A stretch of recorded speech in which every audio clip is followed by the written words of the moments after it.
Nova Scotia will be one of the provinces hardest hit by that federal government move to limit the number of foreign students who can study in Canada. It could present a serious challenge to universities in our region that depend on the revenue international students bring. CTV's Ryan McDonald has more. The federal government has announced a 2-year cap on international student enrollment, one that will reduce the number of permits to study in this country by 35%.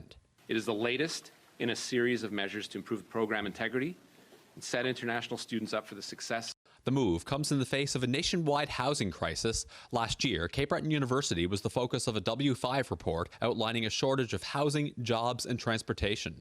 It's obviously really heartbreaking for a lot of international students who are having the dream of going to Canada. The CBU Students' Union president says while at some institutions students have asked for a cap, he heard from some today who are now concerned their spouses might not be able to come here.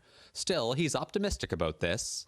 So we hope that there's more availability of especially jobs and housing options in Sydney. I think it's a wake-up call for CBU and for our whole province, as you know, and certainly our municipality. This CBRM councillor says while international students have been a major asset towards community growth, he hopes today's move will help strike a better balance. I guess we'll have to wait and see what those numbers actually look like as it relates to Nova Scotia. We can't help but look at this as a negative announcement for Atlantic Canada. The head of the Association for Atlantic Universities says while he thinks this was aimed mostly at a few colleges in southern Ontario and BC, he hopes post-secondary schools here won't be made to suffer.